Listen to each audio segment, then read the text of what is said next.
I turn on Netflix every single day, and imagine my surprise when I see ads. What is streaming turning into? Is streaming becoming cable again? Questions that need answers, and I'm ready to sit down and talk about it because I am so very sick and tired. What is up, y'all? It is your girl Antoinette back with another video, and in today's video, I'm going to be talking to y'all about why I'm getting sick and tired of these streaming services. So I'm old enough, aging myself maybe a little bit, to remember a time where we didn't have streaming services, where we had Blockbuster and then Netflix, where they used to send out DVDs, and that was really the crux of what we had if we wanted to do things on demand, and maybe Comcast, which is now Xfinity, and how they used to have things on demand and things like that. And that was like the biggest thing that we knew. That was all we had, and that was what I felt was really cool, was when I used to get to be able to listen to music choice and go ahead and play the music videos. I didn't have YouTube. I didn't have things on demand where you could watch stuff like that for real, how the streaming services have come along and done. So we had Netflix go ahead and come up with their video on demand portion, their streaming portion. I used to watch it on, in the beginning, it was a DVD player that had Blu-ray, internet access, and things like that. So that's how Netflix was going. And then Hulu came about, and then everything else came about. And next thing you know, everybody and their mama has a streaming services. If you count on the hand, one or two of them, the list of things that are actually worth watching, it's really concerning, especially considering how many of them there are. How do you have so many streaming platforms that don't even make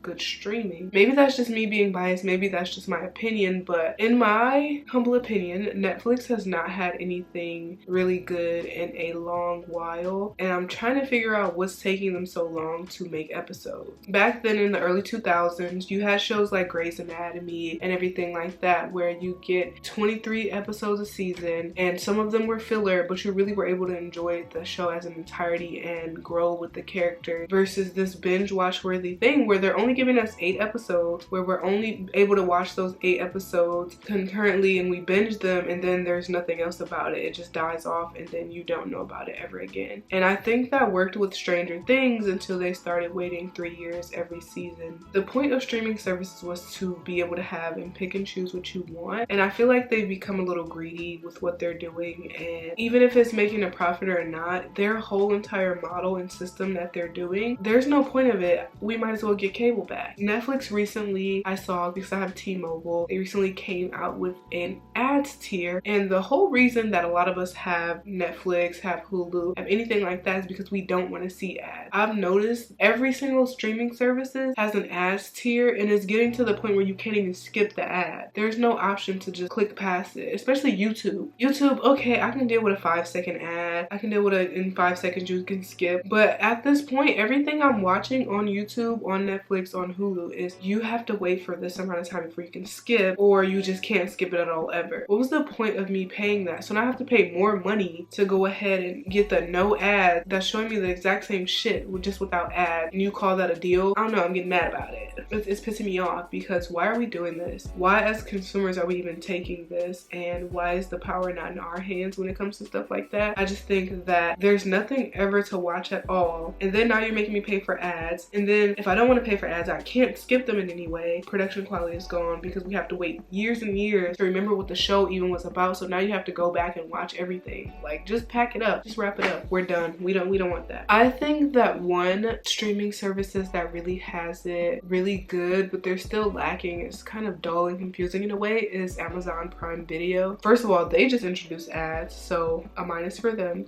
But they also have a great user interface to where when you're watching a show, if you want, you could see who the actor is in the scene. See if you know them, you can see other things they've been in, like their IMDb. You can go ahead and watch other movies with them in it. They show you what's free and what's not. They're pretty upfront about what's free and what's not, even though, I don't know, they have like a you can add this and you can add that. There's 50 other streaming services that you've never heard of, so that's kind of my problem with everything going on now. But I do think Amazon Prime Video has it going on. We have all of these streaming services, and cable used to be a thing, right? Cable used to be what we, you know, felt fancy, what we felt special for, which I really don't think there's a need to feel special about what you have on your TV when nobody else is really coming over to see it. So I don't, you know, find the point in that anymore. But now you have to have Netflix, and oh, if you want to watch this show premiering in the fall, you have to have Hulu, and oh, if you want to watch this show premiering in the, you have to watch CBS. We could just all call this and put it in the package deal, and what do we get again? cable. We get cable. Sure, you can opt out of this and that, and you can do this and that, but why don't they just make partnerships? Like, obviously Disney Plus has Hulu and ESPN connected, so I think that's really great, where you can get a package bundle and you're able to watch all of them for the price of one. You know, they don't seem like the price of one, but it is the price of one. So you go ahead and pay once a month in a bundled deal like that, and then you can watch anything and everything that you ever want. Even if it's not interesting to the general public, it's still going to be on there. But oh wait, if they really don't think it's worth your time, like anything like a black show, then they're going to cancel it. I recently saw that Rap Shit by Issa Rae got canceled, and imagine how disappointed I was, because I was ready to watch the second season of the show. I was ready to dive in and see what the girls were up to, and I just think that there's a certain standard, or there's a certain level of things that we have to do, and I mean skin folk have to do to be able to keep their shows on, and they're all getting canceled. Rap Shit was canceled. Anything by Issa Rae, they keep canceling it, and I would stop selling my shit to them. At this point, if I was Issa Rae, if I could, I would stop selling my shit to them and make my own network and shit, and just stop and have them call me. You call me when you're ready, and I will set the price for you to buy my shit, because at this point, anything worth watching that is black has not been made yet, because Hollywood is obsessed with remakes. And I'm not the person to always say that we always have like trauma films and stuff, but there is a pattern of the things that are successful that white people deem acceptable enough to put into mainstream media so that it blows up and so that it stays on air. Looking at you, 12 Years a Slave. Looking at you, freaking Them. That show traumatized me. Anything that is depicting or hurting black people and doesn't have a lick of diversity when it comes to our stories is going to be kept on air. And at this point, I'm a conspiracy theorist too, and I firmly believe that there's too much black talent. There is too much black talent.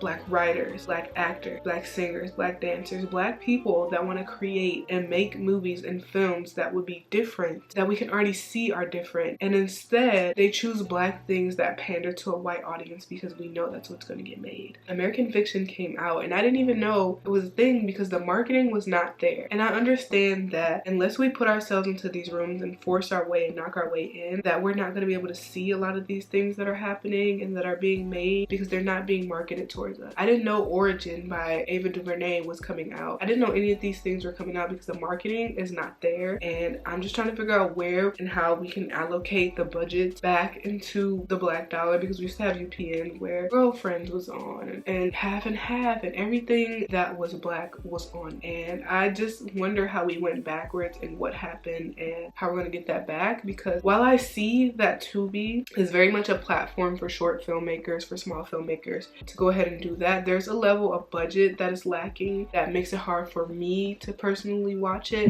And I'm a big fan of watching YouTube short films by black creators. I have a lot of black creative friends who make things and I support wholeheartedly, and I watch it and share it whenever I can. There is a certain budget that I think could be given, or I think we could raise for these black individuals, and we say goodbye to streaming services, because even when you buy something on streaming services, if they take it off, you still don't have it. Isn't that crazy? I didn't know that was a thing. So they can completely delete a show that you were watching, that maybe you were in the middle of binging it, maybe you were in the middle of getting ready to, you had it on your list, or you bought the whole season, bought the whole series, bought the whole movie for $15, $20, for $35. Netflix, Amazon Prime Video, Hulu, they can wipe it off the platform and be like, no, we actually don't care that you want to watch that. We're gonna act like it never existed, and then you just never see it again unless you get DVDs. Who has DVD players? Computers don't even have DVD players or CD players in them anymore. So what am I supposed to do with this media that somebody worked so very hard on, whether they were black or not, able to get it made, they were able to get the budget, they were able to get the cast, the actors, and they make it and they work so hard for it, and they finally have it on the streaming platform for people to be able to watch it if they were looking for it, if they want to reminisce, nostalgia, whatever that is, and then you snatch it off